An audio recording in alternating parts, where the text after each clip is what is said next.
This is roughly about 40 minutes to an hour away from our current property. And so we're not going to be as hands-on as what a lot of other people are, but that's why you have great cleaners and you have your team together. So in the event that something happens, like I know I can call my plumber right now, he'll usually be out same day. I know I can call out our remodeling group to fix something that, you know, is typical like restructuring, handyman work, so they'll fix that. My electrician's usually out same day, next day. So I have all of those people on tap to be able to call in. And our cleaners, they're the most important thing, and you'll hear that in short-term rentals. Your cleaner is the person that's gonna be your first line of defense, because when they clean, they typically tell you what's going right with the property and what's going wrong with the property. So we interviewed probably about somewhere between 5 to 7 cleaners. And we ended up going with the person that offered us the best deal and the best structure of how she runs her cleaning company. You know, she's wonderful at what she does. She has a passion for cleaning, a passion for getting it right. And non-traditional, a lot of her methods. Like one of the things that she does that our guests have even said that they like is she takes like a yard sprayer, but she puts Lysol in it. And so she ends up spraying the house to disinfect it. And that was particularly great during COVID because of everything that was going on with infections and things of that nature. So we actually have a review that states that. One of the things that we've heard about getting cleaners for short-term rentals is the cost of doing laundry makes it prohibitive. It's too expensive. Yeah, so we've been there. How do you get around that? So our cleaner partners with a laundering service, and that's one of the amenities that she offers. I believe she offers 3 types of cleaning, if I'm not mistaken. One of them being a deep clean, which we usually do at least quarterly. That's of course more than what we do for the normal cleaning fee. But normal cleaning, which is our cleaning fee, then you have the deep clean, and then you have cleaning out the high traffic, like appliances, areas, and things of that nature that she offers, plus the laundry. But we usually have 3 different sets of laundry. We have our initial set, we have a second set, and then we have an emergency set.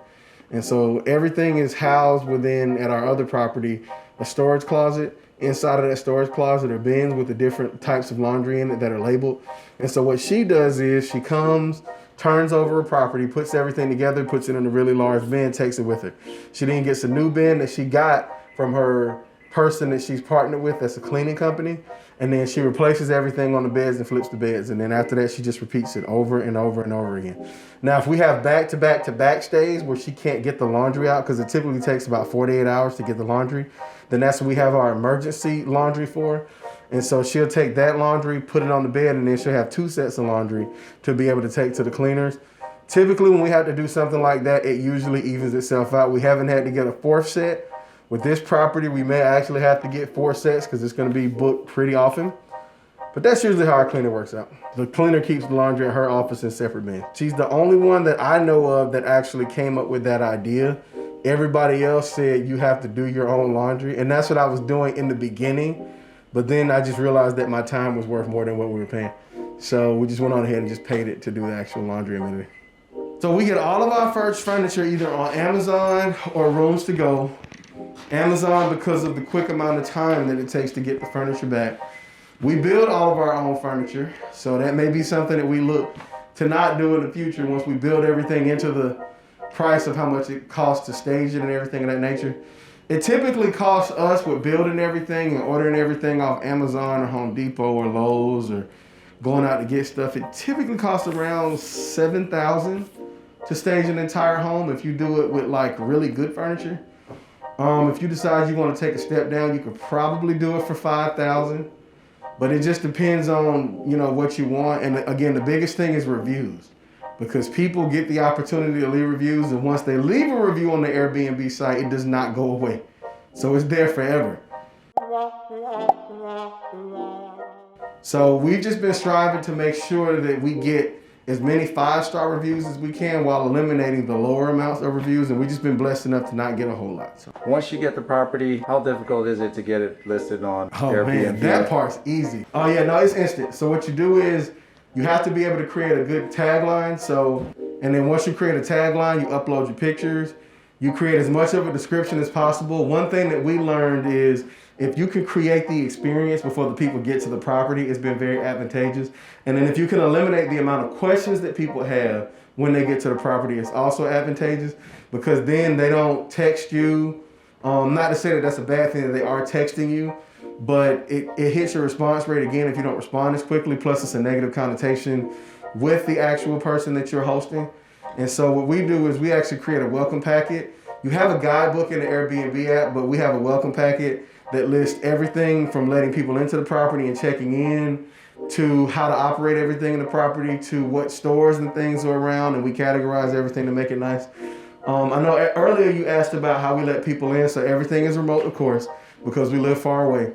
And so front door here, this is typically the most common way that people do this, but you have a keyless entry point, and so, of course I have a key to that.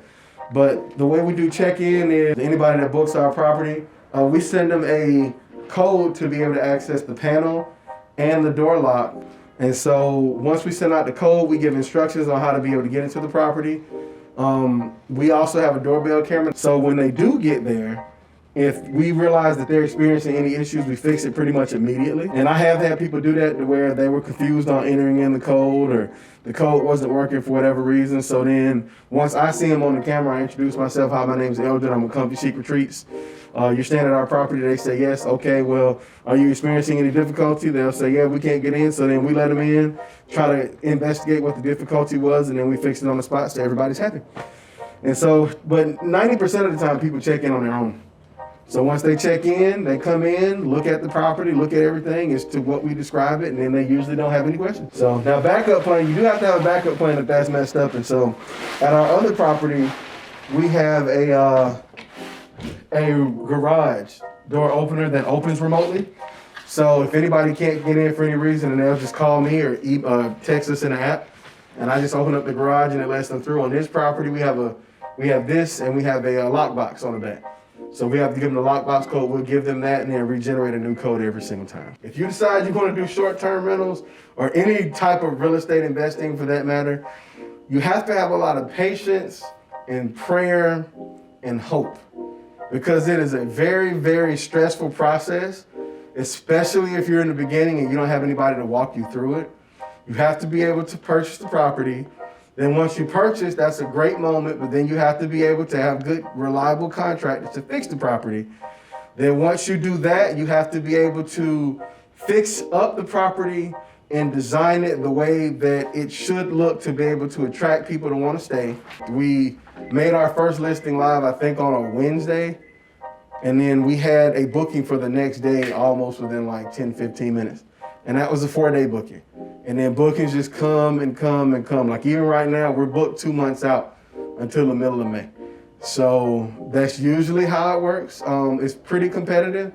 The winter months are a little bit slower, of course, than the summer months. But during the summer, we're usually booked out pretty much 3-4 months in advance. The things that you have to look at when you're doing any type of BRRRR, which is the buyer refinance thing that I said earlier, is you have to make sure that the properties surrounding it are going to be worth the after repair value or ARV that you're seeking.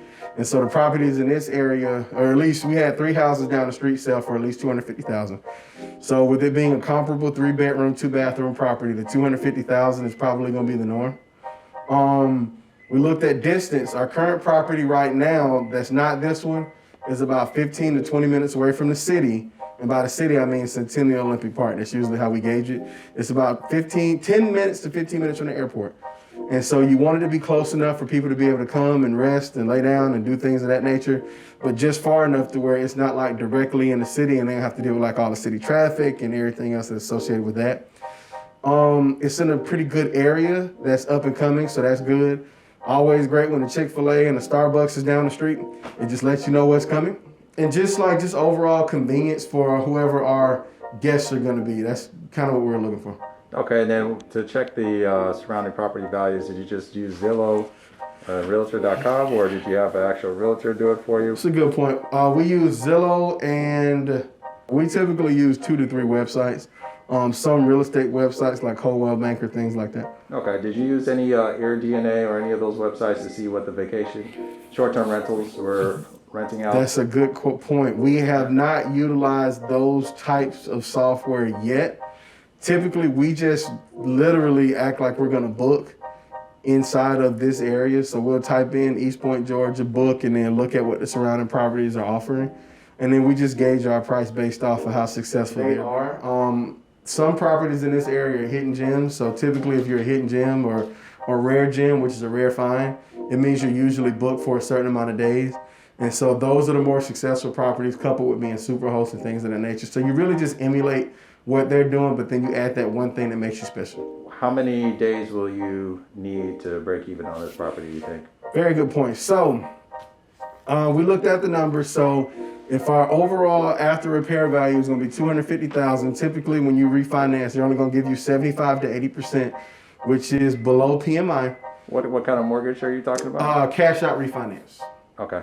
So when you do a cash out refinance, they typically give you 75, 80%. Once they do that, 75 to 80% of that 250,000 is going to be around 175,000, if not more. I think it's actually around like 185,000. And so once we do that, let's say we go at the top end, which I think I calculated our top end to be 190, then that's going to make our overall payment and mortgage around $1,000 a month, maybe a little bit over. Then if you add in your maintenance costs, if you add in your cost to do necessary repairs, once you add in your supplies and things of that nature, along with your normal utilities, it's gonna make that, $1,000 balloon up to around $1,500. And so let's go $1,600 for good measure.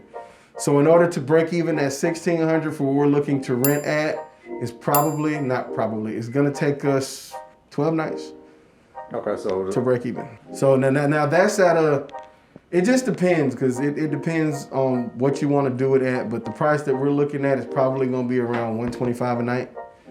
And so at least $125 a night on average, times 12 nights will get you around 250, around 14, 15, that's about $1,500 right there, 12 nights. Some mortgage companies, they'll do primary residence and some do investment loans. Investment loans, the only difference is they typically have higher interest rates for cash out refinance. So I'm an educator. I'm an assistant principal at a local area Metro Atlanta high school. And my wife, she is a microbiologist for the Center for Disease Control, CDC.